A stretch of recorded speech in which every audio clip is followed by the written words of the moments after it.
Disney shares spiking after the company reported fiscal fourth quarter results after the market closed Thursday. Welcome to Variety's earnings coverage. I'm Heidi Chung, media analyst and correspondent for Variety Intelligence Platform. Disney beating analyst expectations on both the top and bottom lines, but most of its major businesses still feeling the impact of the ongoing pandemic. I'm joined by Elaine Lowe, Variety's senior reporter. And Elaine, we talk about this every single time we talk about earnings at this point, but it's been a year since Disney Plus hit the market. 73 million paid subs for Disney Plus as of the end of fourth quarter.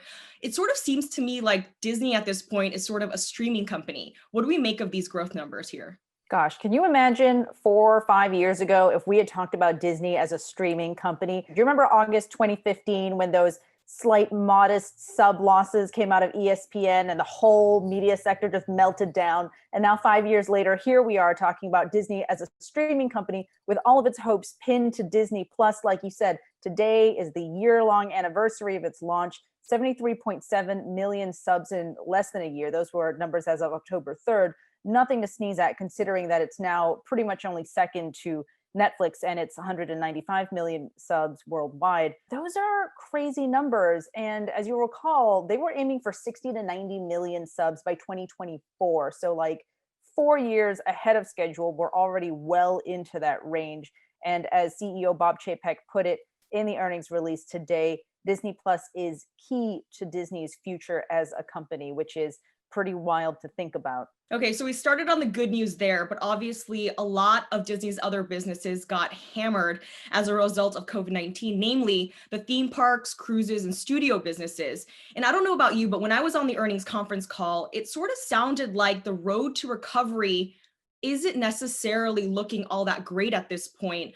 I mean, when are we going to be able to go to Disneyland here in California? What does the road to recovery look like in your opinion?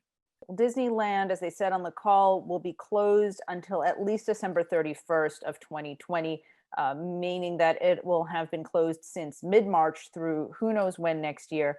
Bob Chapek really taking issue with California state leadership, saying that he was, quote, extremely disappointed, saying that the closure has, quote unquote, decimated small businesses in the Orange County area. Of course, we have to keep in mind that as of November 11th, there were over nearly a million recorded cases of coronavirus in the state and over 18,000 deaths. So, we don't expect to see Disneyland opening anytime soon. And of course, the entire theme parks, experiences, and product segment taking a huge hit, something to the tune of, I think, decreasing over 60% in revenue year over year from the prior year quarter. You saw Walt Disney World, they've slowly started to increase capacity from 25% to 35% now, given that they're kind of acclimating to the rigorous protocols that they have in place.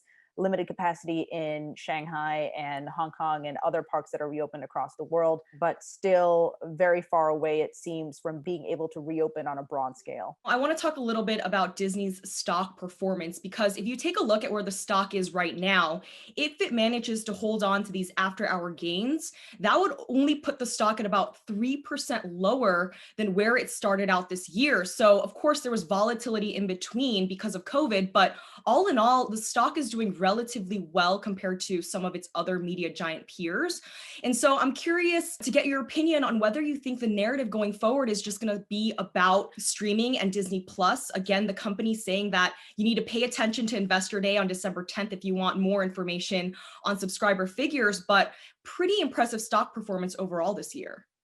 Yeah, it's pretty wild to think about, given the state of the broader economy, given the state of even Disney's, non-existent profits here. They are really only off by about 3% for the year. And I think so much of that has to do with, again, what they're pegging as the future of the company, their commitment to streaming, having really gotten into the game over the last couple of years, really pinning their hopes on the performance of Disney Plus and also their other streamers. They have over 120 million paid subscribers when you look at Hulu, which had more modest gains of less than a million added subscribers over the last quarter.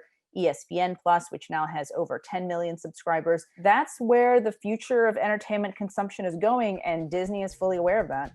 Well, Elaine Lowe, Variety's senior reporter, thank you so much for joining me to discuss Disney's fiscal fourth quarter results. For more in-depth analysis, head over to variety.com/VIP.